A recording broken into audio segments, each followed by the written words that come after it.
Oke, kita mulai studi preformulasi itu adalah kalau dari berbagai buku, preformulasi itu adalah step yang dilakukan sebelum melakukan formulasi. Jadi maksudnya di sini bayangkan seperti kalian itu kerja di suatu industri farmasi lah. Kemudian bos kalian bilang, Hans, Astrid, Ramdan, Daus, siapalah gitu. Tolong bikinin saya obat penurun panas buat anak. Nah, obat penurun panas untuk anak-anak. Nah, setelah ada kata-kata berikut, langsung kalian degenerate gitu. Dari obat penurun panas berarti harus cari yang efek farmakologisnya ke arah menurunkan panas, yaitu golongan anti apa? Antipiretik. Antipiretik. Benar. Berarti yang targetnya antipiretik gitu, menurunkan panas. Siapa aja? Ada banyak ya, ada ibuprofen, ada paracetamol, ya nggak? Udah dapat kan ya? Iya Pak. Iya Pak. Oke. Iya Pak sudah. Nah, dapat efek farmakologi, baru kita generate lagi. Setelah aspek farmakologi sudah dapat, kita langsung lari ke aspek fisikokimia. Jadi fisikokimia dari zat aktif itu penting. Pertama, kita cek dulu paracetamol itu sifat fisiknya seperti apa. Berarti yang dilihat aspek fisikokimia organoleptis, bentuk, bau, rasa, warna. Organoleptis, cek rasa. Jika pahit, dan misalnya peruntukan untuk anak-anak, maka kalian harus carikan solusi agar pasien anak mau mengkonsumsi produk obat tersebut. Gitu. Misalnya, tadi paracetamol kan pahit, berarti kalian nantinya akan membuat bentuk sirup, karena sirup kan berarti bisa ditambah sama sukrosa. Gitu. Jadi bagaimana caranya agar zat aktif itu bisa jadi produk yang bisa diterima oleh target kita. Itu adalah makna dari preformulasi. Paham sampai sini ya? Kamu juga pre gitu. Jadi kalian nggak usah bahas excipient-nya dulu, zat aktifnya dulu yang kalian lihat. Setelah zat aktifnya nanti sudah tahu, nah baru generate ke bentuk sediaannya nantinya terakhir gitu. Ini cek rasa dulu, habis itu warna, cek warna. Misalnya warnanya mengganggu atau kurang bagus atau kurang apalah, kurang menarik. Nah, berarti nanti bisa ditambahkan pewarna kan untuk produknya. Kemudian bau, misalnya baunya menyengat atau kurang enak, kurang disukai gitu, maka formulator harus bisa membuat alternatif, misalnya menggunakan essence peppermint nanti ketika formulasi gitu. Jadi dari sifatnya dia kita mengakalinya lewat formulasi gitu, makanya namanya preformulasi. Paham ya?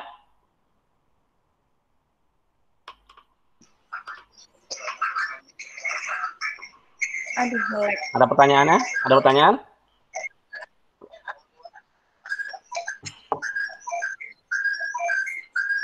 Ada pertanyaan? Belum Pak.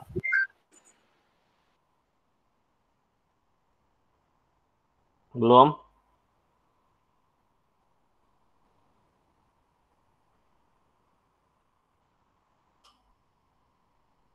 Nah.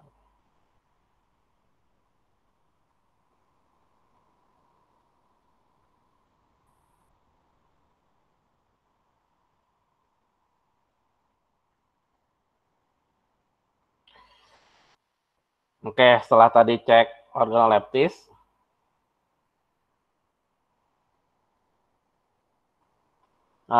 kita kemudian cek ukuran dan bentuk partikel. Nah, ukuran dan bentuk partikel ini juga penting. Ukuran partikel merupakan salah satu titik kritis dalam menentukan zat aktif yang digunakan. Ukuran partikel yang terlalu besar akan menurunkan kelarutan atau meningkatkan waktu pelarutannya. Gitu. Jadi bentuk partikel pun nanti juga akan berpengaruh gitu terhadap proses pembuatan obat. pKa, tiap zat aktif memiliki pKa yang unik yang menentukan di mana ia akan terionisasi. Semakin dia mudah terion, maka kelarutannya juga akan semakin meningkat. Asam kuat akan terionisasi pada segala macam pH, sedangkan asam lemah hanya dapat terionisasi pada pH spesifik, yaitu pH basa. Kelarutan. Kelarutan merupakan salah satu aspek fisiokimia yang penting. Jadi di sini prinsipnya like dissolve like. Masih ingat kelarutan, solubility?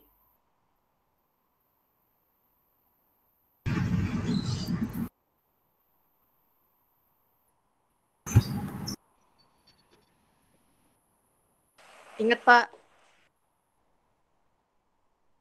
Apa tuh makna dari kelarutan?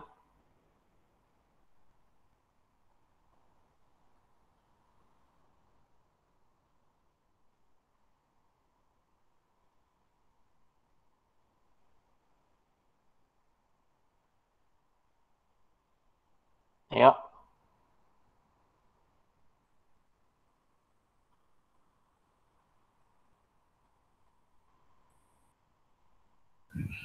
Izin Pak. Ya, gimana? Kalau menurut saya kelarutan itu kayak kemampuan suatu zat terlarut untuk larut dalam suatu pelarut. Itu Pak. Oke. Bentar. Gimana tadi? Kelarutan itu menurut saya kayak kemampuan suatu zat zat terlarut atau solut itu larut dalam suatu pelarut atau solvent. Ya, bolehlah. Gitu. Jadi di situ ada ditekan bahwa si pelarut, si zat terlarut atau solut harus mampu terlarut dalam solvennya. Gitu. Jadi like dissolve like. Semua zat aktif yang memiliki momen dipol tertentu hanya dapat larut di dalam pelarut yang memiliki momen dipol yang sama. Misalnya ada zat aktif yang memiliki polaritas yang tinggi, polar dia, maka dia akan mudah terlarut dalam pelarut yang polar juga. Dan begitu pun sebaliknya, gitu. Makanya kelarutan jadi sangat penting. Zat aktif yang non polar maka akan mengalami kesulitan ketika produk yang akan kita buat adalah sediaan cair. Jadi misalnya zat aktifnya bangsa steroid, gitu. Misalnya hidrokortison. Nah, hidrokortison kan bulky ya, gede dia strukturnya. Bisa dilihat di MR-nya, MR-nya berapa. Gugusnya aja steroid 1, 2, 3, 4. 3 yang sikloheksan, 1 yang siklopentan. Gitu. Nah, dari situ aja sudah mulai terlihat bahwa hidrokortison itu bulky. Gitu, otomatis ketika kita buat dia jadi larutan, maka akan sangat sulit sekali gitu karena berkaitan sama apa? Ada yang tahu? Berkaitan sama Pengendapan Pak? Bukan, berkaitan sama Disolusi bukan? Bukan. Apa, Pak? Pertanyaan? Dah, kagak nyimak dari tadi. Aduh. Lagi di toilet, Pak. Oke. Contoh hidrokortison, dia adalah molekul steroid yang BM-nya besar. Dia punya 3 sikloheksan dan 1 siklopentan. Gitu. Nah, dia kita akan buat jadi sediaan larutan, maka akan sangat sulit sekali gitu karena berkaitan atau berhubungan dengan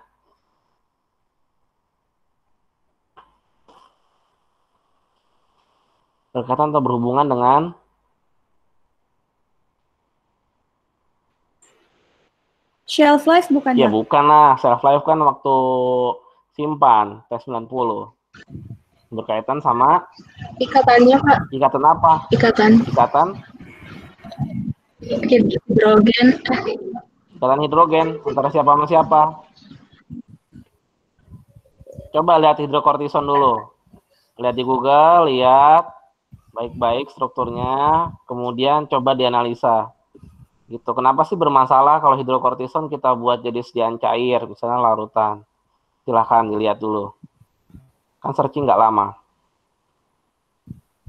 Sudah?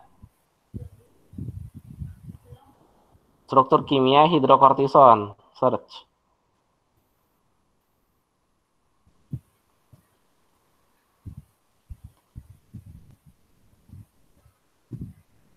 Udah? Nah, dilihat dari strukturnya, maka masalahnya berhubungan dengan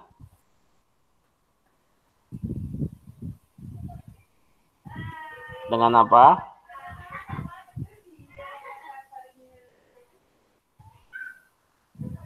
Masalahnya berhubungan dengan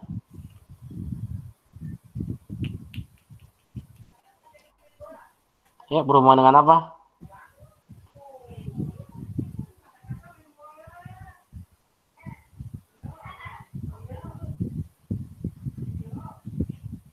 Dari strukturnya, maka kita bisa melihat bahwa masalahnya adalah pada apa?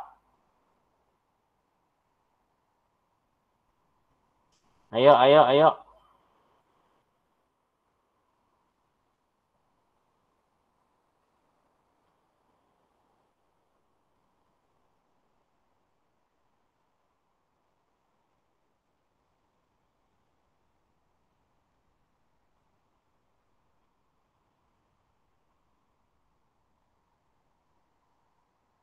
Ayo, apa, ayo.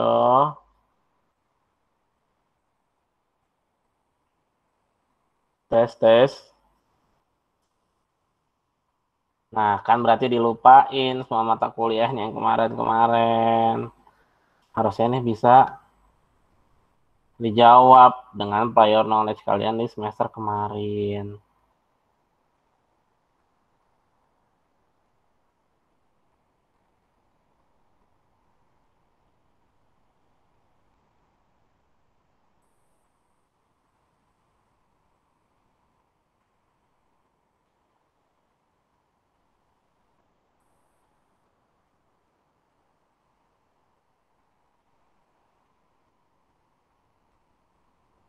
Ayo, ayo, ayo.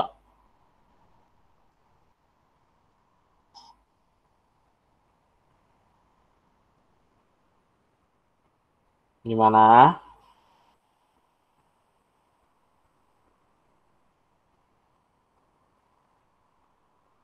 Ayo dong. Masa nggak ada yang bisa ngasih pendapat dari strukturnya? Bisa terlihat bahwa masalahnya adalah pada titik-titik-titik. Sehingga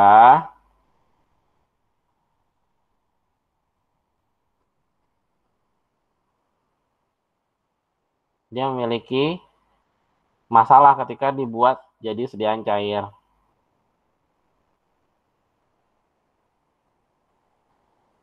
Apa masalahnya ada di apa? Lihat dari struktur.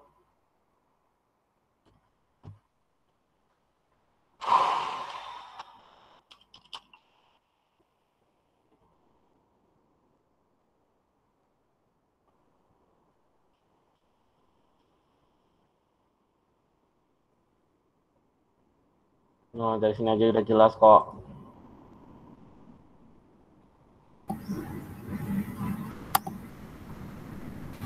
Izin menjawab, Pak. Iya. Mungkin dari segi kelarutannya, Pak. Hidrokortison sukar larut, Pak. Iya, kan kelarutan itu di ujung. Sekarang kan penyebabnya kenapa dia sukar larut. Berkaitan sama apa di situ. Gitu loh.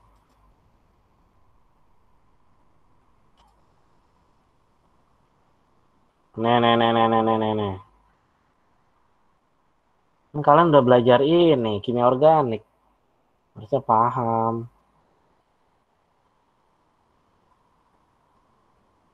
Nih. Ini kan strukturnya nih ya. Ya nggak? Dia punya 6 sikloheksan. Ini satu ada gugus rangkap di sini. Ada ikatan rangkap di sini. Satunya lagi siklopentan. Udah jelas. C-nya banyak. 1, 2, 3, 4, 5, 6, 7, 8, 9, 10, 11, 12, 13, 14, dan seterusnya.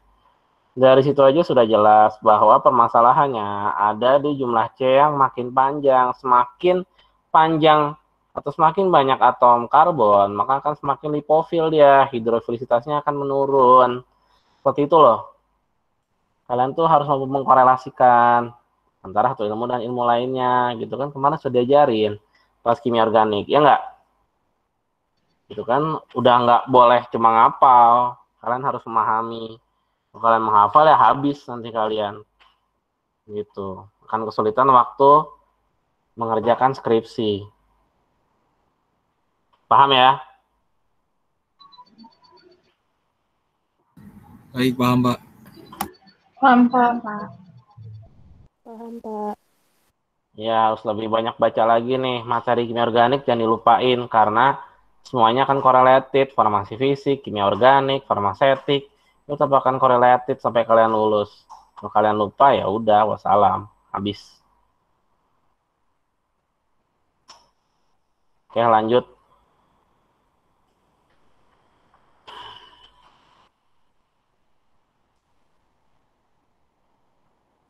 Oke. Jadi tadi ketika kita melihat suatu zat aktif, dia tidak kelarutannya buruk di dalam air, maka sebagai seorang formulator kita harus menyiasatinya pada saat step formulasi nanti gitu. Jadi prefor kita harus sudah tahu zat ini bagus nggak di dalam air gitu, kelarutannya baik nggak dalam air ya. Kalau nggak nanti siap-siap diformulasi berarti dijadikan bentuk apa dengan penambahan apa gitu. Kemudian lanjutannya, nah biasanya kalau kelarutan kurang dari 1 mg per mililiter itu opsional gitu, dijadikan zat aktifnya bentuk garam kalau bisa ya. Kemudian jika apalagi jika akan membuatnya menjadi sediaan padat seperti tablet dan kapsul, itu kan dia terdisolusi ya, otomatis harus dapat terlarut dalam cairan lambung. Kemudian kelarutannya kalau berada pada range 1 sampai 10 mg per mili berarti sangat dibutuhkan bentuk garamnya. Sedangkan yang tidak dapat dimodifikasi menjadi bentuk garamnya, misalnya molekul yang sifatnya netral, glikosid, steroid, alkohol, atau yang pKa-nya kurang dari 3 untuk basa, atau pKa-nya lebih dari 10 untuk asam, maka jika bentuk sediaan padat yang akan diformulasi, maka perlu penambahan cairan pada kapsul cangkang lunak atau cangkang keras. Itu nanti kalau kalian ketemu di teknologi solid gitu. Kalau di sini kan kita masih cair sama sama padat gitu. Jadi hal-hal yang berkaitan sama kedua bentuk sediaan tersebut aja. Oke, kelarutan meningkat. Jika kelarutan meningkat saat berinteraksi pada suasana asam dibandingkan pelarut air, maka senyawa zat aktif merupakan basa lemah. Jika dia di suasana basa malah larut, lebih larut dibandingkan dengan pelarut air, maka senyawa aktif merupakan basa lemah.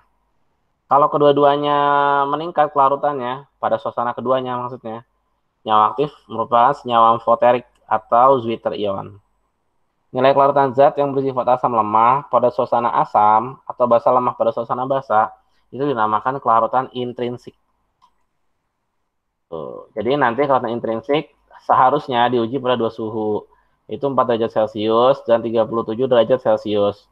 4 derajat Celcius itu untuk memastikan stabilitas fisik dan juga mengukur panjang masa simpan pada studi kestabilan dipercepat, sedangkan kestabilan kimia sampai data definitifnya didapat. Gitu. Nah, kalau 37 derajat Celcius itu untuk mendukung evaluasi biofarmasetik. Itu karena suhu suhu tubuh kita kan hitungannya 37 derajat Celcius. Basa lemah ada terdisolusi dengan baik di lambung, namun buruk di usus. Ya jelas tadi soal pH ya. Asam lemah dia juga akan terdisolusi dengan buruk di lambung, namun baik ketika di usus halus. Kenaikan laju disolusi akan menurunkan laju absorpsi karena hanya bentuk molekul atau hanya bentuk yang tidak terion yang dapat diabsorpsi dengan baik. Itu seringkali bentuk garam memiliki laju disolusi jauh lebih besar dibanding parents drug ya atau obat asal. Tabel 8.6. Nah ini asam salisilat dengan natrium salisilat, perbedaan dissolution rate-nya jauh sekali dari 1,7. Ini pada ini ya, pada suasana asam. Itu kalau sodium salisilat bisa sampai 1870.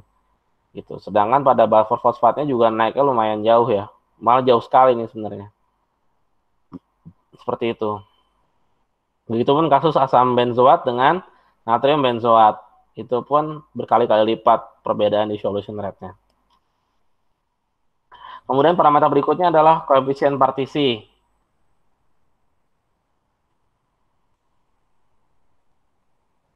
Bentar.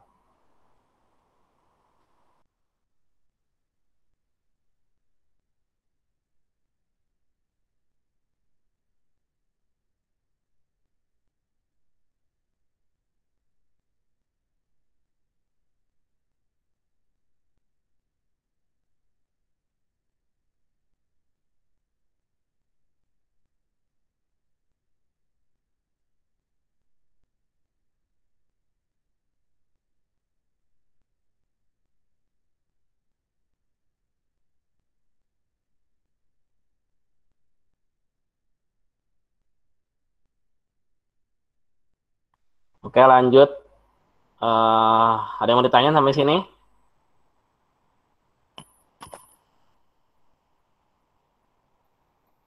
Kalian bisa baca di Auton, bisa baca di, kalau Auton itu sebenarnya lebih ke arah solid, tapi nggak masalah sih, karena preformulasi itu kan general sebenarnya. Makanya diberikan sekali aja cukup untuk tiga teknologi sediaan formulasi. Gitu. Berikutnya koefisien partisi, kelihatan? Kelihatan, Pak. Kelihatan, Pak. Oke, koefisien partisi itu log P ya. Log P itu sama dengan konsentrasi obat total asal gitu, awal dikurang sama konsentrasi obat yang terlarut di dalam air, dibagi konsentrasi obat yang terlarut di dalam air. Semakin banyak yang terlarut dalam air, maka log P-nya akan semakin apa log P-nya semakin Kecil. kecil. Semakin larut dalam lemak, maka log P-nya akan semakin Besar. besar. Bisa. Ya, begitu. Kemudian konsentrasi zat aktif total dikurang konsentrasi zat aktif dalam air sama dengan konsentrasi zat aktif dalam minyak yang diwakili oleh N-oktanol. Itu. Di bawah juga sudah ada log P semakin besar maka akan semakin lipofil, log P-nya semakin kecil maka semakin hidrofil. Nah, tapi log P itu yang dibutuhkan adalah yang optimal gitu, nggak log P yang besar, log P yang kecil gitu, tapi dibutuhkan yang optimal karena koefisien permeabilitas dari membran absorpsi itu berbeda-beda. Di kulit berbeda dengan di lambung berbeda dengan di usus halus dan sebagainya. Makanya kita perlu menampilkan profil koefisien partisi dari si zat aktif tersebut gitu. Misalnya tadi kita mau sirup obat penurun panas untuk anak, obat penurun panas untuk anak-anak.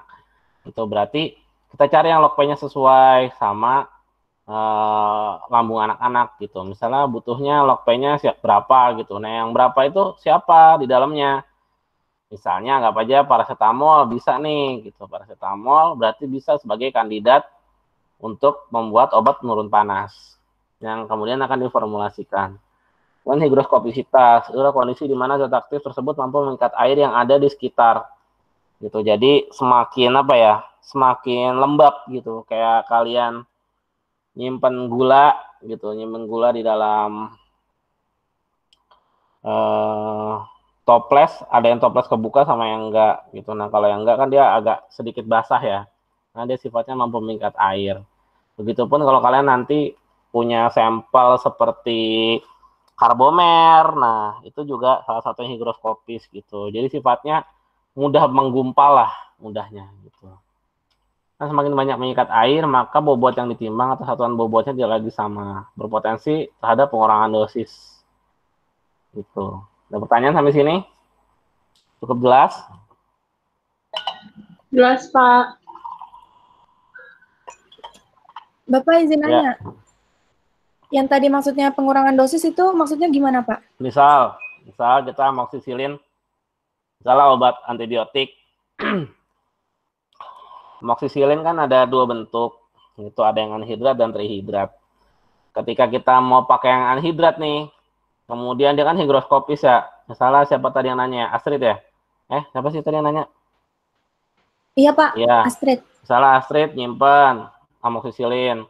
Kan di petunjuknya di situ tulisannya ditaruh di desikator atau ditaruh pada suhu sekian dengan RH sekian gitu. Nah, Astrid naruhnya di luar gitu. Nah, berarti dia udah nggak sebagai anhidrat lagi. Anhidrat tuh dia tidak terikat pada H2O, pada air kristal, air sekitar gitu. Nah, sedangkan kalau misalnya trihidrat, berarti dia udah mengikat 3 molekul air. 1 molekul amoksisilin mengikat 3 molekul air gitu. Otomatis ketika kita menggunakan amoksisilin trihidrat, pasti hitungan miligramnya pasti akan berbeda sekali kita memberikan gitu, karena dia trihidrat gitu, mengikat 3 molekul air, sementara anhidrat tidak ada H2O-nya. Paham nggak? Jadi yang kita berikan akan semakin besar ketika kita mengkonversi dari amoksisilin anhidrat ke trihidrat gitu, karena ada faktor pengikatan 3 molekul air.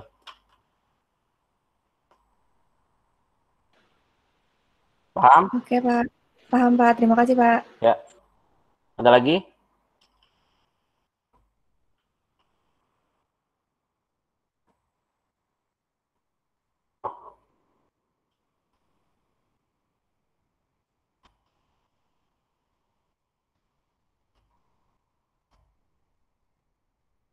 Udah? Yakin ya? Tidak bertanya artinya sudah paham. Berarti tidak ada alasan lagi nilai di mata kuliah ini jelek. Oke, berikutnya polimorfisme. Jadi bahan padat paling sedikit memiliki 2 perubahan molekular yang berbeda. Biasanya perubahan tersebut hilang ketika si zat aktifnya itu, zat padatnya itu berada pada kondisi cair atau uap. Gitu. Bagian yang terpenting dari aspek ini adalah kestabilan dan kelarutan. Jenis yang paling tinggi titik lelehnya adalah yang paling stabil. Gitu. Polimorf yang lain biasanya metastabil, jadi dia revert ke kondisi yang paling stabil gitu. Terdapat perbedaan mencolok pada sifat fisik antara bentuk-bentuk tersebut. Contohnya kelarutan. Jadi yang stabil dan yang metastabil itu pasti akan berbeda kelarutannya, titik lelehnya gitu. Makanya kalian harus tahu polimorfisme itu seperti apa gitu. Ini kayak grup barbiturat itu polimorfismenya sekitar 63%. Jadi hampir seluruhnya ya gitu. Dari si barbiturat, misalnya barbiturat itu fenobarbital, luminal yang buat psikotropik itulah. Itu 63% dia polimorfis. Sedangkan 37%-nya dia stabil ya, berada pada kondisi biasanya gitu. Sedangkan 63-nya itu polimorfis gitu. Nah, ini adalah hubungan antara polimorfisme dengan pelepasan in vitro dan in vivo. Ini kasusnya pada flu prednisolon, bangsa kortikosteroid gitu. Jadi dia ada polimorfisme alfa, beta, 1, 2, 3. Nah, berarti yang paling tinggi menghasilkan konsentrasinya itu adalah yang 1 gitu, polimorfisme 1. Tuh. Jadi penting bagi kita tahu polimorfisme dari zat aktif yang akan kita gunakan. Anggap aja paracetamol. Coba kita cari paracetamol ya.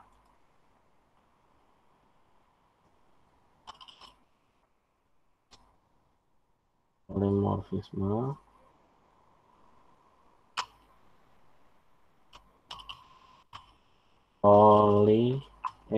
Astagfirullahaladzim.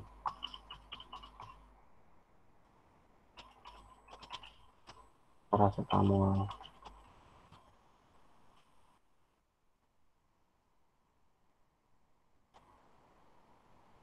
Bukan ya.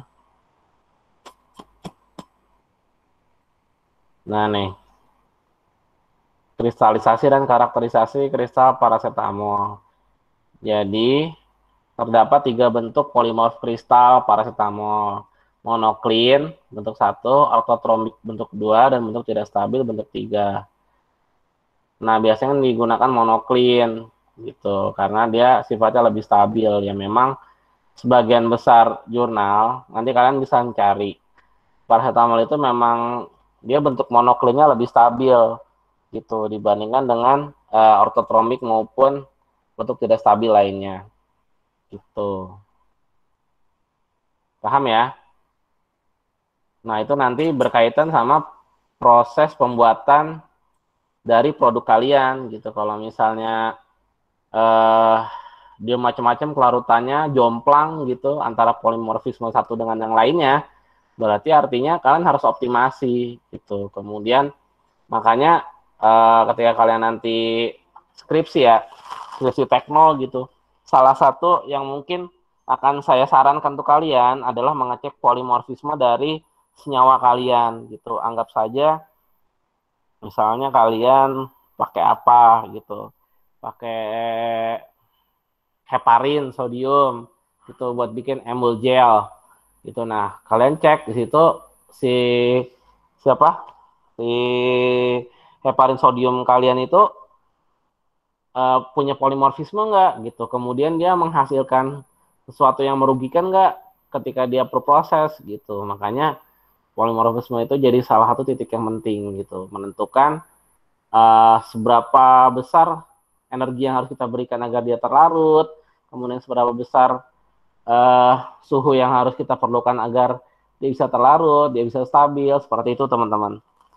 Ada yang mau ditanyakan tentang polimorfisme ini? Bapak izin bertanya. Iya. Berarti kita harus ngelihat itu dia stabil atau metastabil tuh ngelihatnya dari mana ya, Pak? Saya masih bingung. Dari referensi. Kayak misalnya kalian bisa lihat di USP. Mana ya? USP kayak tadi saya sempat download deh. Dia punya berapa polimorfisme, punya berapa apa namanya? Punya berapa polimorfisme, punya berapa bentuk kristal. Gitu karena masing-masing kristal akan berbeda. Kayak kristal itu kan sebenarnya adalah, nanti kita bahas, kristal itu dia adalah susunan molekular yang terdiri dari kisi-kisi. Nah, untuk bentuk kisi-kisinya itu diperlukan suhu yang tinggi. Nah, Ctrl F mana nih? Ada nih.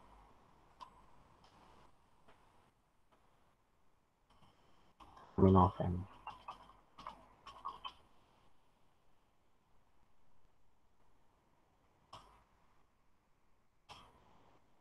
Nah, nih.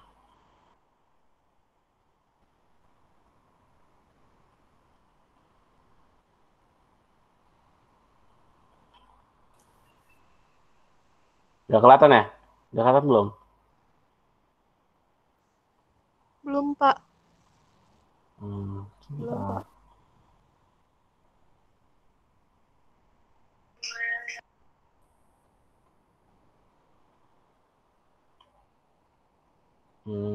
Apa lihat di memes ya? Memes aja. Pas itu merk index.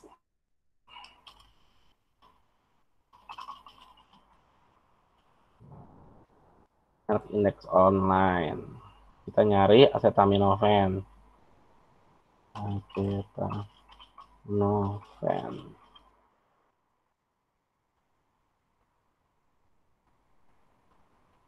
Tuh.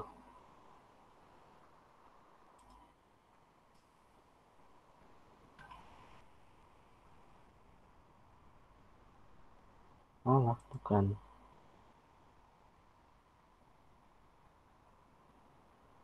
Kok nggak ada ya? Oh, di sini. Ya. Hmm.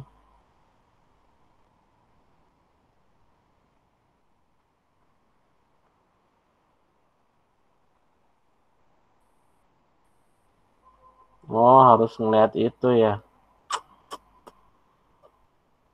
Oh, nggak bisa ngeliat di merk index sekarang. Coba kita download merk index saja. Coba kalian buka libgen.rs.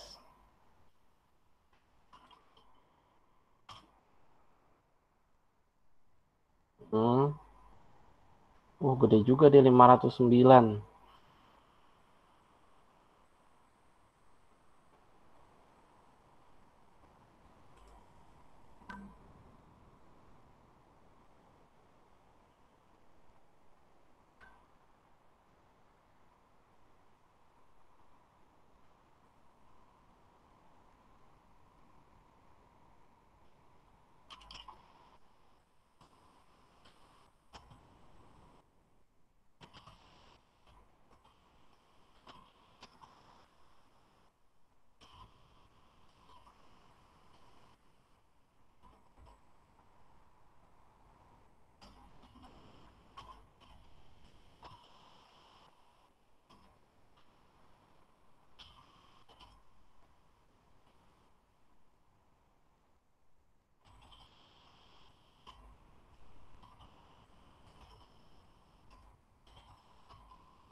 Wah, download juga lama, 516. Ya, nanti kalian bisa lihat di Mac Index, teman-teman. Kalau mau tahu polimorfisme itu seperti apa, atau di jurnal. Coba saya carikan jurnalnya.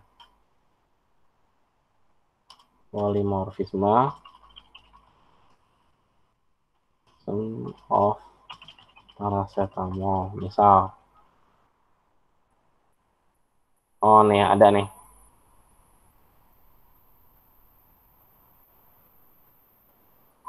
Waduh, nggak bisa download langsung. Wah, tenang aja. Just hook.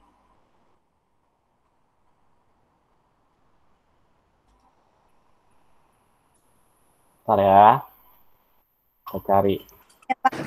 Oke, Pak. Nah, nih, kelihatan nggak? Oh iya, belum. Bentar. Jadi kalian bisa lihat di jurnal, bisa lihat di Merck Index, tergantung dari apakah si senyawa tersebut itu ada di Merck Index atau enggak. Kalau enggak, biasanya dia di jurnal. Nih, kayak di sini nih, dia mencari titik stabil gitu, relative stabilities of monoclinic sama orthotrombic fase orthotrombic atau monoklinik dari si paracetamol. Karena tadi kan sudah kita singgung bahwa si paracetamol itu juga punya polimorfisme gitu. Tadi ada 3 bentuk ya, tapi di sini hanya membahas tentang monoklinik dan orthotrombic. Saya curiga monoklinik dan orthotrombic ini merupakan salah dua ini ya yang stabil dari si paracetamol gitu. Kayak gitu tuh ya.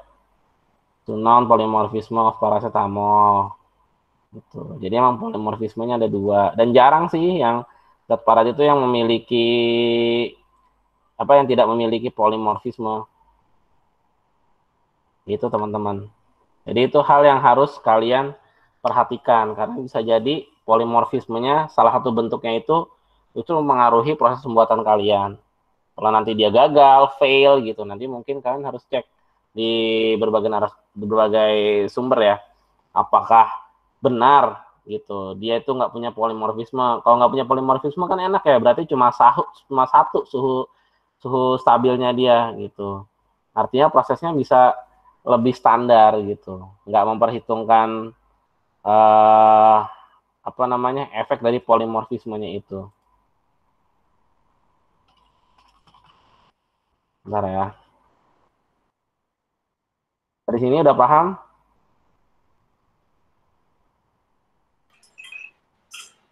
Paham, Pak. Sebentar. Merek Index sudah nggak ini ya. Tapi Merek Index kayaknya ada ininya. Ada kayak apa sih? Searching engine-nya di libgen.rs. Nah, kalian bisa download. Itu karena lumayan berguna Merek Index kalau buat studi preformulasi. Kemudian kita lanjut ke berikutnya. Setelah polimorfisme, kita lanjut ke mana sih? Share screen. Oke, setelah polimorfisme kita lanjut ke pseudopolimorfisme. Jadi yang membedakan antara polimorfisme dan pseudopolimorfisme itu adalah titik leleh komponen yang didispersikan pada minyak silikon. Jadi nanti buat mengetahui itu kalian bisa menggunakan hot stage mikroskopi menggunakan minyak silikon.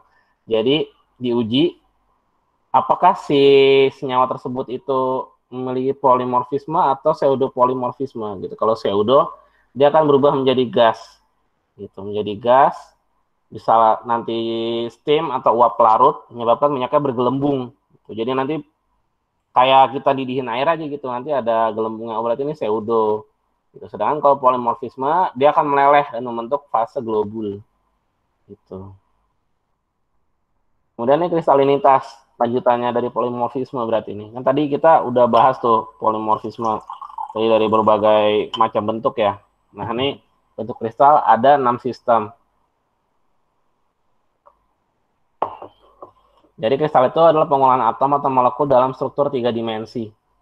Untuk membentuknya tersebut diperlukan suatu energi yang besar gitu, sehingga untuk memecahkan kisi-kisi tersebut pun juga membutuhkan energi yang besar juga gitu. Makanya ketika kita mau melarutkan gula, ya itu kan berarti nggak bisa didiemin ya.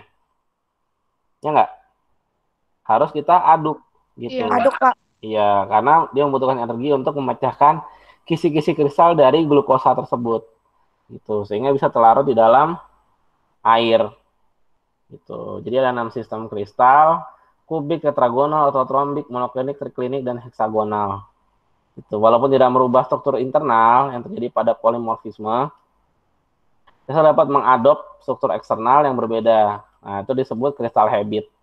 Itu terjadi pada 6 sistem kristal. Nah, kestabilan ada 3: kimia, fisik, dan mikrobiologi. Kimia, misalnya si paracetamol itu mudah nih terhidrolisis. Sama apa ya dia? Paracetaminovenol. Berarti dia pecahnya jadi 3 aminofenol. 3 aminofenol itu terjadi, oh iya, dia bukan hidrolisis ya. Iya, jadi misalnya zat kalian tuh terhidrolisis. Nah, berarti kalian harus cari penyebabnya.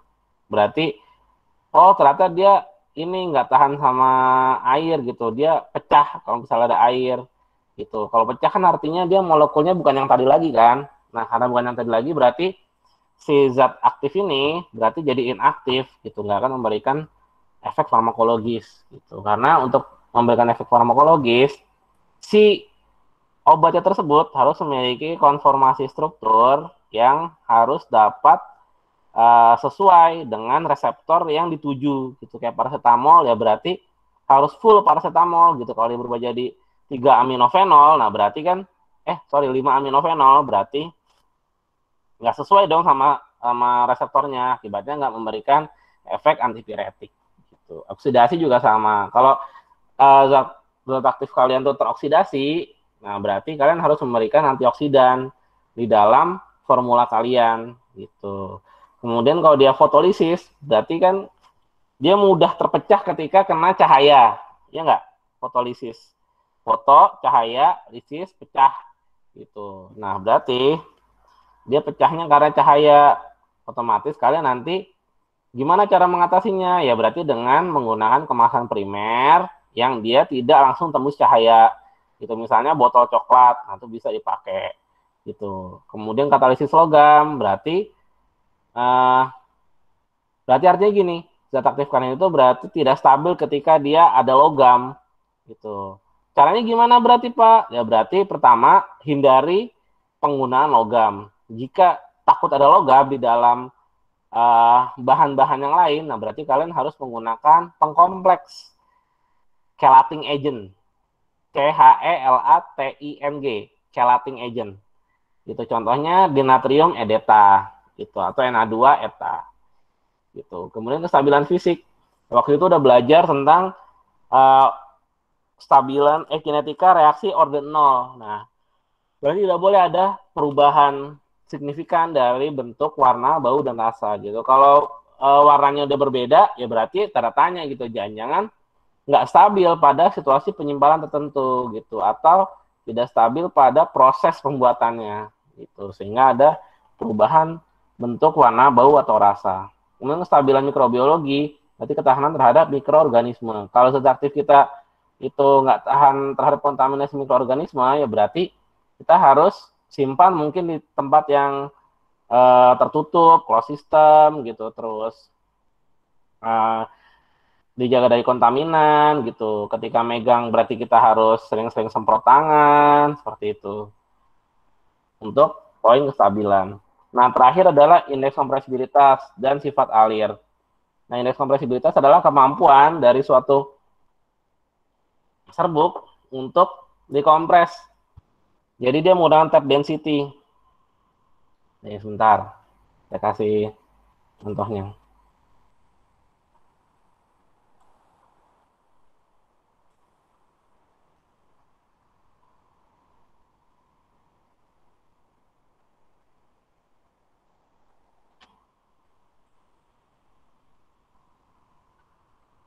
Ya. Density.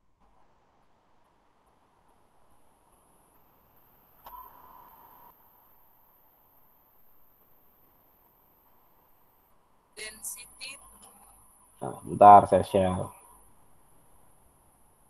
Kan boleh sambil lihat di tempat kalian atau gimana terserah.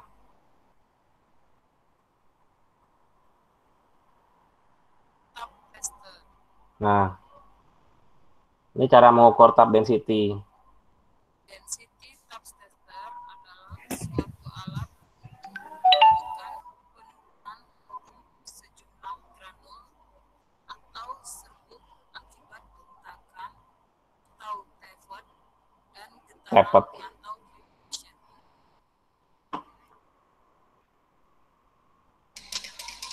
Nah, tuh diketuk-ketukan sebanyak 200 kali.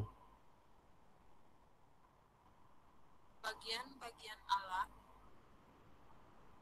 Ya kayak gitulah pokoknya ya. Itu adalah mengukur tab density. Itu ada lagi flow meter.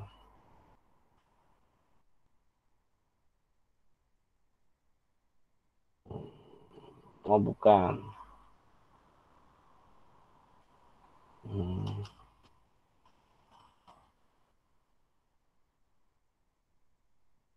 Oh bukan.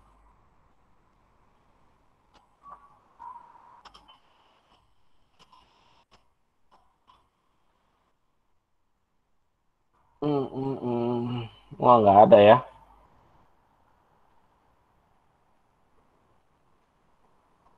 Salah. Kok itu? Video ospek. Wah nggak ada. Aduh. Angel of Repost. Angel of Repost. Pak, tapi alat-alatnya nanti kita punya nggak sih, Pak? Iya, punya. Udah ada emang, Pak? Saya udah ajukan. Kira-kira Tinggal adanya dari kapan? depan aja. Hah? Kira-kira adanya kapan? Adanya ya pas ada duitnya. Iya. Nah, nih. Angel of Repost. Ini untuk menentukan laju alir. Jadi semakin dia sudutnya lancip, maka akan semakin baik. 48 tuh masih jelek kalau dari saya.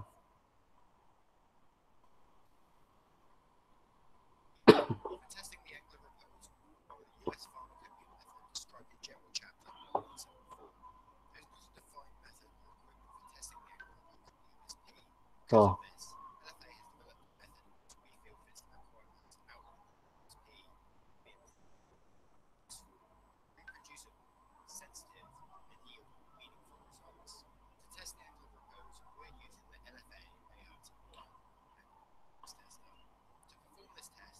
Kayak gitu ya teman-teman ya. Menarik ya. Bapak Ya. mau nanya, itu Ya. emang kan kata Bapak tadi sudut 48 masih kurang baik. Terus Ya. yang baiknya itu perkiraan sudut berapa, Pak? Biasanya kalau saya formulasi minimal 30. Nih.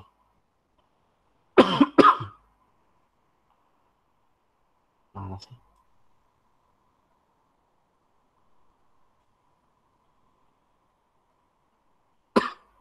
Nah, ini kalau misalnya tab density, ini ada Cars Index. Cars Index kira-kira 5-15 itu excellent. Nah, kalau Cars Index kalian di angka range 5-15% ini, berarti biasanya sudut reposnya itu sekitar 20-30. Itu saya biasanya paling jelek, saya bikin formulasi sudut reposanya 30. Gitu. Karena kalau di bawah itu, biasanya kita harus menggunakan gelidan. Gitu. Tapi itu untuk formulasi ya. Kalau zat aktif rata-rata emang Cars indeksnya jelek. Pasti di antara 23-35. Di antara untuk sifat alirnya, sudut reposnya itu ya biasanya lebih dari 40 gitu. Ada yang 60, ada yang malah nggak ngalir sama sekali gitu. Itu sih makanya untuk misalnya kalian nanti di tablet, berarti kalian harus mampu mengatasi kalau si zat aktif tersebut jelek, sudut reposanya, sifat alirnya jelek, tapi density-nya jelek gitu dengan proses granulasi. Nah, kalau misalnya untuk semi solid dan liquid, nah itu nggak terlalu jadi suatu permasalahan gitu. Yang permasalahan justru nanti ketika sediaan solid seperti itu. Kalau untuk semi solid liquid nggak terlalu sifat alir ini, tapi tetap harus jadi pertimbangan seperti itu untuk studi preformulasi. Harusnya kan membahasnya seperti itu. Tapi tadi ada banyak yang keliru dalam membahasnya. Sayang. Ada pertanyaan sampai sini? Kurang lebih nanti soalnya juga studi kasus. Jadi konsepnya harus mantep. Silahkan kalian mau ngeliat buku apapun gitu. Tapi kalau nggak paham konsepnya ya pasti akan jelek nilainya. Kenapa? Itu Pak yang angle of repose itu udah yang paling precisely gitu Pak. Kalau konvensionalnya ada nggak Pak? Konvensionalnya ya cuma pakai corong sebenarnya. Dia tuh cuma modal corong sama hopper. Jadi kayak kan udah praktikum ini belum sih waktu itu varset yang pakai belum yang cairan ya? Yang Belum. pakai corong. Belum, Pak. Belum. Kalian udah pernah ini nggak? Bukan ngoplos ya. Minyak tanah. Pernah pakai minyak tanah nggak zaman dulu? Pernah Pak. Nah, kan ada corong tuh. Corong buat masukin ke kompornya. Ya nggak? Nah, kurang lebih kayak gitu. Tapi bahannya gelas dan diletakkan di ketinggian sekian sentimeter dari permukaannya gitu. Sesuai tadi dengan USP berapa tadi ya? Saya lupa gitu. Jadi panduannya seperti itu. Gitu. Kurang lebih sebenarnya mudah flow meter itu. Cuma ngitung angle of repose gitu. Tapi tap density ya berkaitan erat ya sama sifat alir. Gitu. Kalau tap density-nya jelek, sifat alirnya juga pasti jelek, sudut repose-nya juga pasti jelek gitu. Ada hubungannya. Kalian bisa baca di Lahman gitu. Kalau mau ngelihat lebih lanjut di Lahman yang buku kedua kalau nggak salah. Buku kedua tentang tablet. Seperti itu. Oke, ada lagi? Bapak nanti kita ngitung-ngitung itu Pak. Ngitung apa? Yang tadi yang Bapak ngasih rumus itu. Kalau itu sih lebih ke arah nanti kalau preformulasi pas sediaan tablet gitu. Makanya sebenarnya studi preformulasi ini general gitu untuk semua sediaan, nggak cuma semi solid, nggak cuma liquid. Karena kan sebenarnya prinsipnya satu gitu, sifat fisikokimia. Jadi kalau kalian dapat misalnya nanti obat penurun panas untuk anak, obat apa ya, yang cair tuh, antibiotik, obat antibiotik untuk anak gitu. Misalnya kan obat antibiotik, let's say anak kan masih bisa amoxicillin, berarti kita coba pakai amoxicillin gitu, atau chloramphenicol. Misalnya chloramphenicol gitu, chloramphenicol gimana nih? Rasanya pahit. Nah, chloramphenicol ada berapa macam bentuknya gitu. Ada yang base sama ada yang palmitat. Nah, yang less apa namanya? Yang sedikit pahit yang mana gitu, maksudnya yang berkurang rasa pahitnya yang mana ya? Tentu saja yang palmitat bentuk esternya gitu. Berarti nanti kita lebih condong memakai yang chloramphenicol palmitat atas dasar organoleptisnya gitu. Kemudian dari palmitat di-generate lagi gitu. Tadi aspek-aspek fisikokimianya apa aja gitu yang nanti ketika ada masalah di situ, kita bisa tanggulanginya di formulasi gitu. Paham kan? Karena preformulasi ini zat aktif ya. Jadi point of view-nya dia itu adalah zat aktif. Zat aktif ini kita setelah dapat data tersebut mau dibikin apa? Gitu. Jadi setelah dapat tadi kita mau bikin apa? Misalnya pahit untuk anak, terus baik untuk anak kelarutannya kurang larut di air gitu, tapi dengan penambahan bla bla bla bisa gitu. Misalnya penambahan sukrosa dia jadi lebih bagus. Nah, berarti kita mengarahkannya kemana? Ke sirup gitu. Berarti nanti bentuk sediaan yang akan kita buat untuk formulasi adalah sirup atas dasar yang tadi, atas dasar pahit, atas dasar kelarutannya jelek di air, bukan jelek ya, maksudnya kurang larut dalam air gitu. Sedangkan kalau kita bikin larutan kan nggak mungkin gitu. Kemudian bisa jadi bikin suspensi, cuma suspensi kan dia kayak ada rasa apa ya? Kalau kalian minum obat mah tuh kayak ada rasa tertinggal gitu loh. Bukan mah tuh ya, apa sih? Ya pokoknya kayak ada rasa ganjel lah gitulah. Nah itu kan Seret-seret gitu Pak ya. itu kan suspending agentnya gitu. Nah kan anak kecil kan biasanya agak kurang suka. Nggak mungkin dong kita bikin suspensi paracetamol atau suspensi chloramphenicol gitu. Nah berarti bikin apa? Misalnya chloramphenicol dia udah nih kita nih udah mau bikin sirup gitu. Tapi dia ternyata nggak stabil. Dia mudah terhidrolisis. Nah lo, berarti kalau dia mudah terhidrolisis,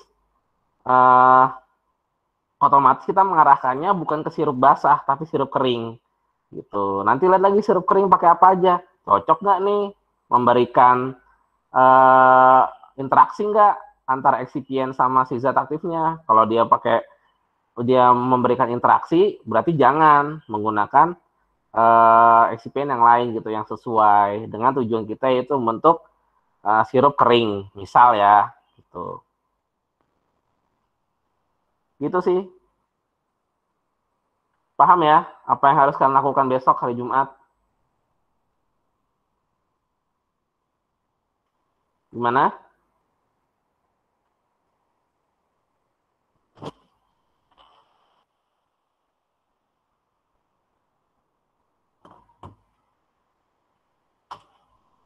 Gimana pertanyaan sampai sini?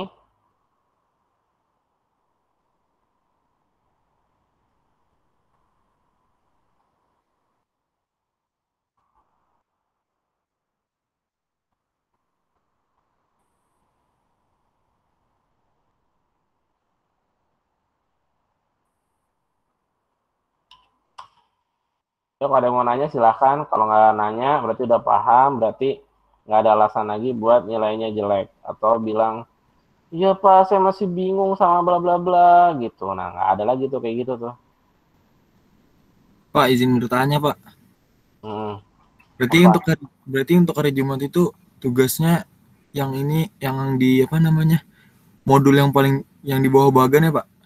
Benar nggak Pak? Modul yang di bawah bagan. Tabel.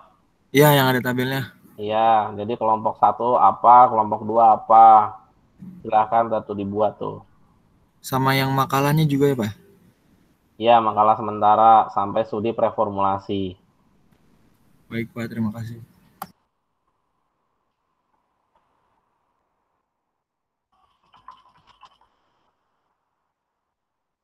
Ada lagi yang mau ditanyain?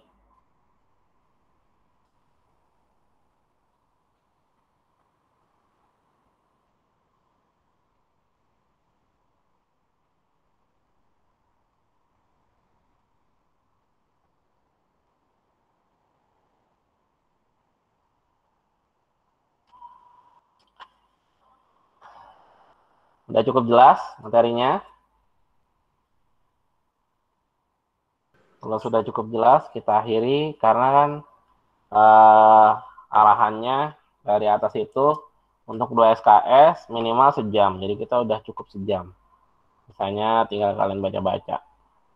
Bapak mau nanya dong, Pak. Ya, gimana? Kalau misalkan buat nyari yang kristalisasi gitu, Pak, itu literaturnya banyaknya dari mana ya, Pak? Karena saya nyari buat zat saya susah buat kristalisasinya, nggak ada di jurnal-jurnal gitu juga, Pak. Ada. Kalau nggak di Merck Index, di libgen.rs, cari Merck Index. Merck Dia ya, tuh, nih. Tadi bukannya udah saya tampilin ya? Iya, udah, Pak. Merck Index.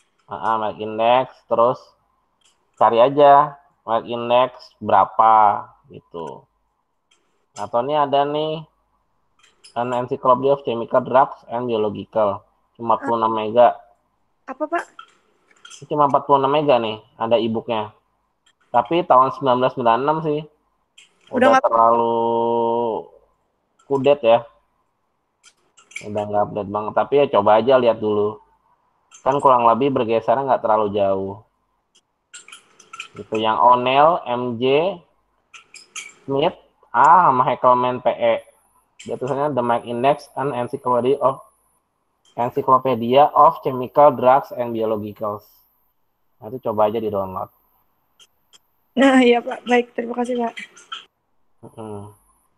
Biasanya kalau nggak di Merck Index, di kompendial, gitu.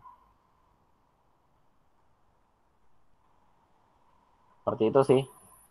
Pertanyaan lagi? Ini kesempatan terakhir untuk bertanya.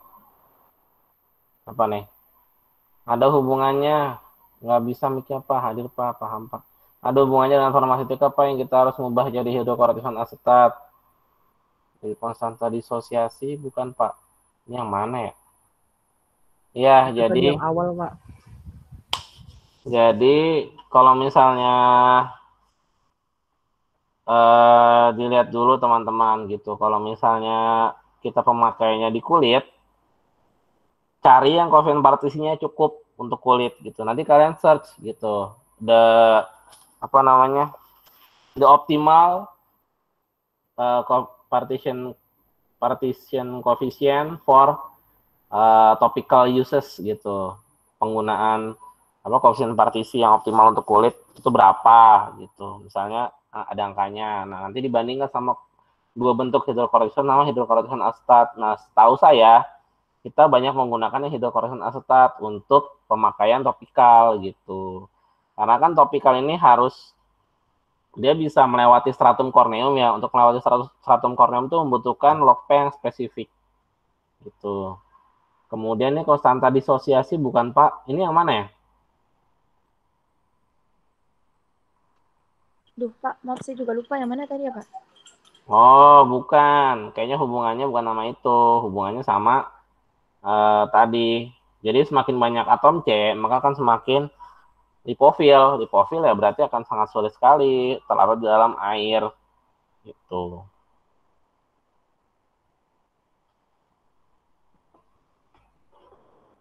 Bapak mau nanya Pak, Hmm. kalau misalkan yang tadi tentang habit kristal, apa tuh Pak yang kebiasaan kristal? Kalau yang saya baca itu kan dia cuma ngomongin tentang tampilan luarnya doang ya Pak? Ya, dia nggak mengubah struktur ruangnya. Jadi kalau space-nya sekian milimeter atau sekian mikrometer ya berarti nggak berubah, cuma luarnya doang. Dari ortotrombik, jadi monoklinik.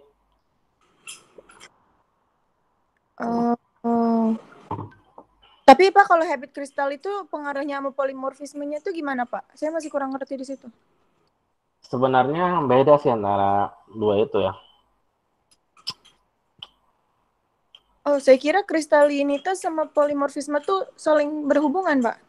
Coba kita baca lagi. Ini ada kalau nggak salah kristal habit itu. Baik, makasih Pak.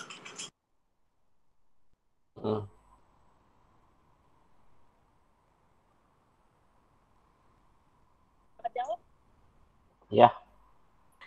Bapak, kalau untuk PPT-nya nanti Bapak atau enggak ya, Pak? Enggak kayaknya. Baik, Pak. Makasih, Pak. Nah lo. Ya saya kasih lah. Kalau misalnya nggak saya kasih, kalian baca punya tugas kalian ya nanti bingung sendiri. Ya, jadi kristal habit itu kan ada yang namanya struktur luar sama struktur dalam ya. Nah, yang terjadi pada kristal habit itu eksternalnya nanti dia berubah gitu. Kalau misalnya iya. Jadi ada yang nanti salah satu dari keenamnya dari bentuk kubik, tetragonal, ortotrombik, monoklinik, triklinik, hexagonal. Itu nanti ada yang bisa jadi tabular, jadi ekspansi moderat pada dua bagian muka paralel. Jadi apa ya? Mengembang ya. Jadi meluas permukaan luarnya itu gitu tanpa merubah sisi internalnya dia, kisi-kisi internalnya dia gitu. Spasialnya dia nggak berubah, tapi secara apa ya luarnya eksternalnya aja yang berubah gitu. bisa jadi platy, bisa jadi prismatik, asikular, ataupun bladed gitu. Ya, nah, itu bagian dari polimorfisme untuk kristal habit gitu. Jadi nanti ada kubik yang tabular, ada kubik yang platy, gitu. Ada tetragonal yang tabular, tetragonal yang platy, seperti itu. Jadi dan masing-masing dari perubahan itu nanti akan mempengaruhi sifat fisikokimianya, kelarutannya berubah, titik lelehnya berubah, seperti itu. Makanya kejadian polimorfisme itu sebenarnya adalah salah satu yang harus diantisipasi oleh semua formulator gitu. Kenapa? Karena dengan adanya polimorfisme kita tidak bisa memprediksi bahwa dengan suhu tersebut si polimernya itu atau si zat aktifnya itu meleleh, di suhu tersebut si zat aktifnya larut dan sebagainya gitu. Makanya dihindari gitu, sebisa mungkin cari yang polimorfismenya itu paling sedikit gitu. Misalnya tadi siapa tuh yang 40%, misalnya si sulfonamid cuma 40%. Kalau berbiturat kan 63%, lumayan tuh. Steroid 67%. Iya, steroid memang banyak polimorfismenya gitu. Makanya kadang-kadang tapi gimana ya? Nggak terlalu jauh bedanya sih, tapi nanti akan berpengaruh pada prosesnya. Gitu. Dan itu jadi suatu pertimbangan sendiri ketika kita melakukan formulasi. Ada lagi? Lagi mau ditanyakan? Tanya, Pak. Ya. Apa nih? Ayo, Pak. Ya, gimana yuk? Jadi kalau polimorfisme itu cuma perbedaannya kayak bentuknya doang ya, Pak ya? Iya, tapi perubahan Strukturnya. bentuk itu ya struktur kimianya enggak, tapi gimana ya? Nih coba saya cari dulu deh gambarnya.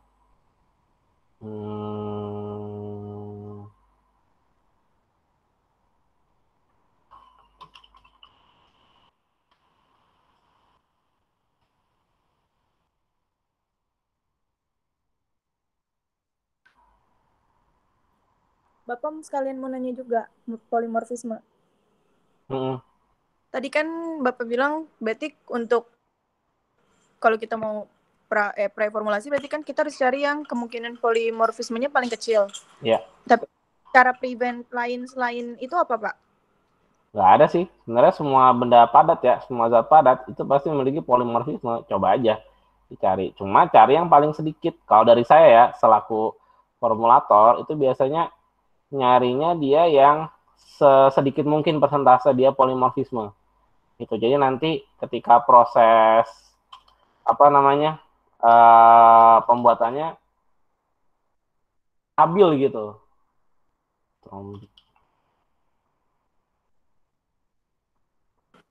Oke, makasih Pak. Mana sih contohnya? Sebentar.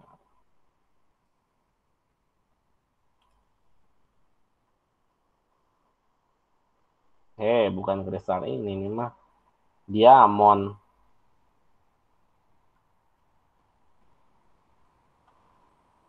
Ya, nanti kalian bisa lihat sendiri lah ya. Ini aneh-aneh kalau saya cari di Google nih. Di bukunya ada, di Auton, di yang saya kemarin kopikan ke ini kalian. Udah masuk belum ya? Saya kemarin tuh nyoba upload tapi gagal gitu. Katanya saya nggak memiliki akses untuk mengupload mengupload file di G Drive tersebut. Itu sih. Nanti bisa dicari lah bentuknya gimana. Oke? Seperti itu, teman-teman. Jadi struktur kimianya nggak berubah, cuma struktur penampakannya aja yuk gitu.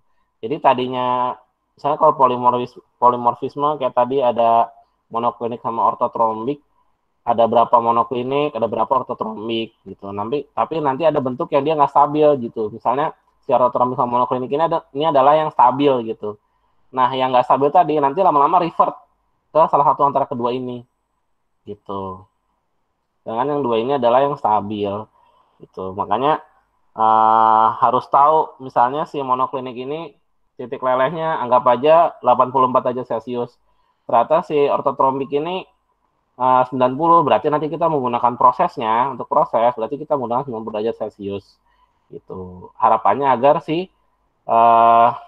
senyawa kita itu yang mengandung dua polimorfisme ini selarut sempurna atau leleh sempurna gitu. Kalau misalnya nanti harus melalui proses pelelehan. Gitu sih. Kestabilan dan kelarutannya. Kestabilan. Itu Diva yang mana ya? Kestabilan dan kelarutannya ya?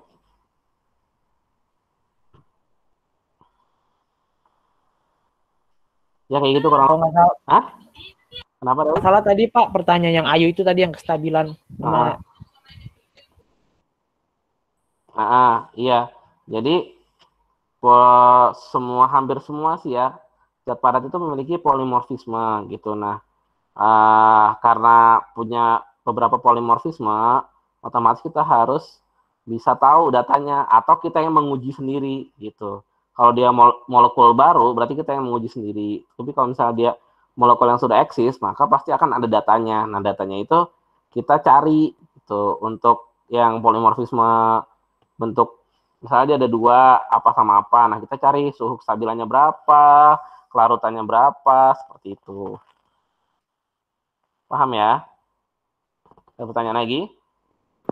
Bapak, kalau misalkan saya boleh simpulin, polimorfisme itu kan terjadi setelah dua bahan dicampur pas lagi formulasi kan, Pak? Enggak, dari awal dia sebenarnya udah ada. uh-uh.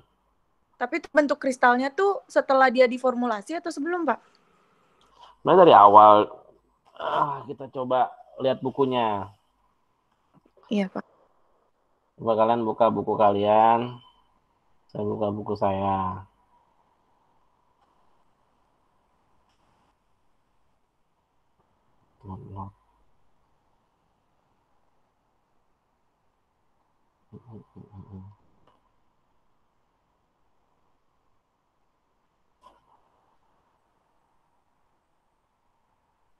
Halaman 13.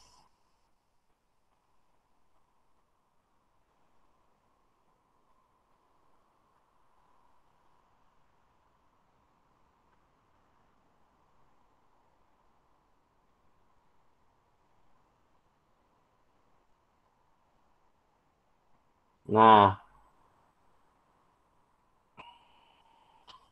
jadi polimorfisme itu adalah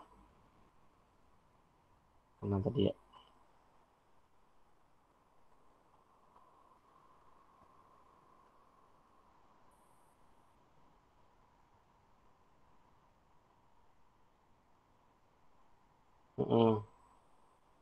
Iya, polimorfisme itu adalah bahan padat dengan paling sedikit memiliki dua molecular arrangement. Oh, jadi dua bentuk molekul gitu yang memberikan bentuk kristal yang berbeda satu dengan lainnya gitu. Jadi memang sudah dari asalnya dia memiliki gitu. Makanya kita harus tahu properties itu gitu, sifatnya dia itu kita harus tahu gitu. Makanya kita harus nyari gitu si zat aktifnya itu dari awal udah punya berapa bentuk kristal gitu, berapa bentuk berapa polimorfismenya, berapa persen gitu-gitu. Paham ya? Paham, Pak. Sifat asal lah dia sama kayak titik leleh, titik didih, titik beku gitu. Jadi udah melekat di mereka gitu. Punya berapa bentuk, itu udah melekat ke mereka. Ke sifat-sifat tersebut.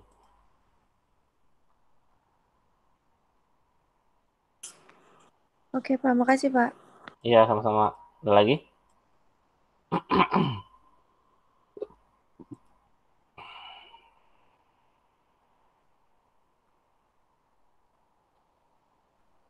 Ada lagi?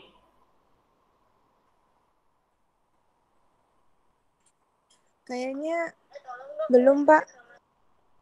Oke, kalau tidak ada lagi, cukupkan. Silahkan baca buku lagi yang banyak. Dan kalau bingung silahkan tanyakan. Kemudian nanti kita bertemu lagi di hari Jumat. Saya harap kalian sudah siap untuk mengerjakan tugasnya. Jadi nanti kita tinggal diskusi apa yang kalian belum pahami, apa yang belum kalian punya, gitu. Apa ada kalian punya kendala seperti itu. Oke, saya cukupkan. Sekian, wassalamualaikum warahmatullahi wabarakatuh. Jadi silahkan belajar. Kemudian mau dicicil silahkan.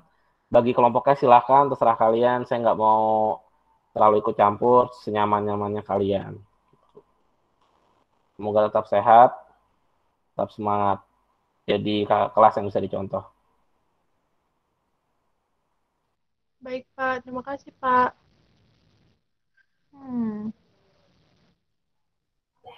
Udah les. Kesini.